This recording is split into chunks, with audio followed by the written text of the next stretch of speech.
La realización de este programa ha sido posible gracias a Hay House, una editorial internacional que ayuda a la gente a transformar su vida con libros, cintas y regalos que informan, arrojan luz e inspiran. Su página web es www.hayhouse.com. Espero que este programa profundice en la comprensión de cómo nuestros pensamientos modelan la manera de vernos a nosotros y al mundo, y en la del entendimiento del gran poder que tenemos para vivir de la forma más completa posible. Profesor Wayne Dyer. Thoreau lo expresó de la siguiente manera. Dijo, nuestra verdadera vida es cuando estamos despiertos en nuestros sueños. Emerson, una de las personas a las que reverenciamos que vivía aquí en Concord, dijo que lo que antecede a toda acción es un pensamiento. La energía que uno tiene para crear lo que quiere está en los pensamientos.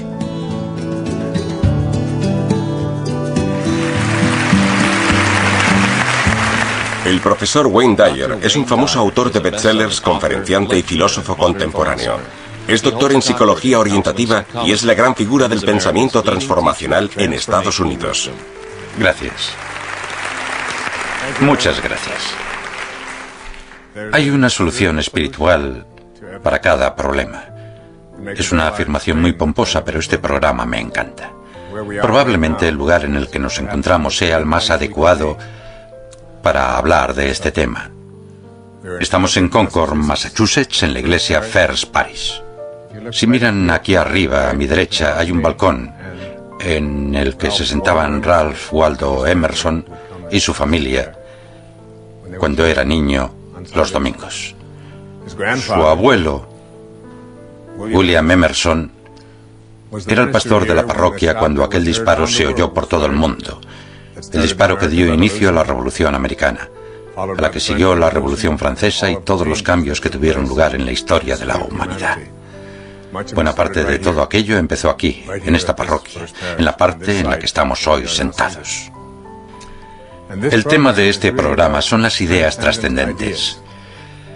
La idea de que dentro de cada uno de nosotros hay algo más que la mayoría de nosotros ni siquiera hemos empezado a aprovechar y que nos permite crear soluciones para lo que en nuestra vida llamamos problemas.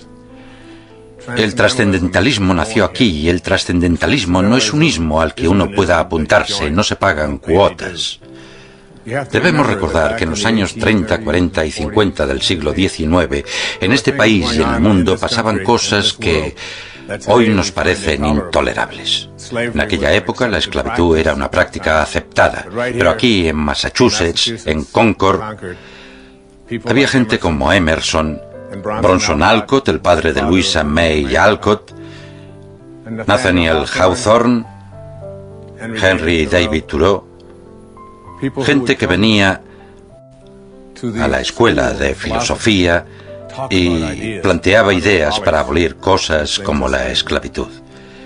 Todas esas ideas y otras, como la idea de que, de alguna forma, la noción de que somos malvados, de que nacemos en pecado, de que en la gente hay algo malo, todo eso se habló aquí, en este lugar, en este precioso lugar donde nacieron nuevas ideas trascendentes.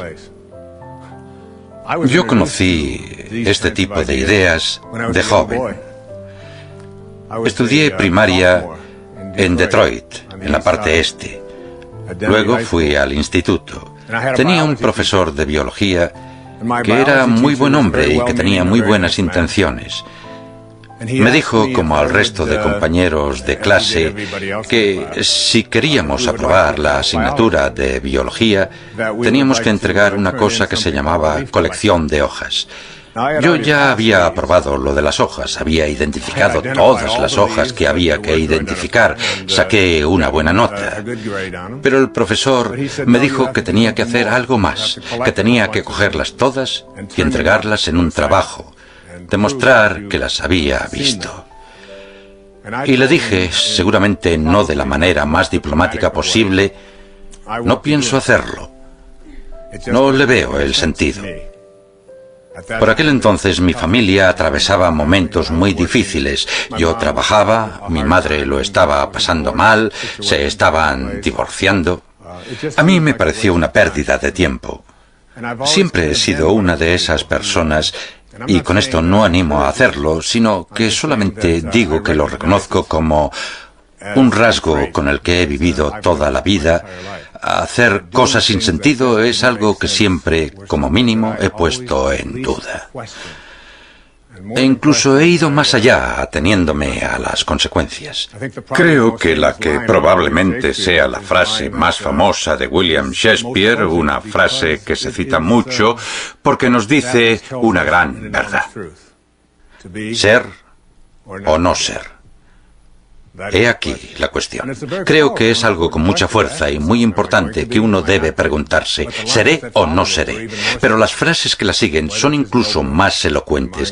¿Qué es más elevado para el espíritu? ¿Sufrir los golpes y dardos de la insultante fortuna o tomar las armas contra un piélago de calamidades y haciéndoles frente acabar con ellas? Uno debe siempre preguntarse eso. Creo que es lo que yo hacía, aunque entonces no citaba a Shakespeare. Pero sabía que hacer cosas que no me parecían bien, que no tenían sentido, o que solo se hacían porque todo el mundo las hacía, no me cuadraba. Y cuando le dije a mi profesor de biología que no lo haría, me mandó al despacho del director. Estaba allí, sentado en un banco que se había ido desgastando generación tras generación por culpa de alumnos como yo, que esperaban para ver al director.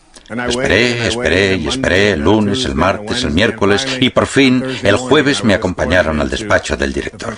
Me dijo que todo el mundo tenía que hacer la colección de hojas y que yo no era mejor que nadie. Y que si no la hacía, en verano tendría que volver a hacer biología. Pero durante los 3 días que pasé esperando a que el director decidiera qué pasaría conmigo, había libros para leer. Esperaban que, de alguna manera, incluso aunque no los leyéramos, por el hecho de sentarnos al lado, como Moisés, adquiriéramos algún conocimiento. Y uno de los libros que dejaban allí para leer lo había escrito un hombre que venía a esta iglesia, que vivía en esta ciudad, un hombre que se llamaba Henry David Thoreau. El libro se titulaba Walden o la vida en los bosques. Me leí Walden e iba de la naturaleza, de la veneración que debíamos sentir por todo lo natural. Pero al final de esa edición había un ensayo también de Thoreau. El ensayo se titulaba La desobediencia civil. Y me gustaría recomendar a todos los que dirigen escuelas que si tienen niños que desobedecen y a los que quieren llevar por el buen camino, no les hagan leer a Thoreau.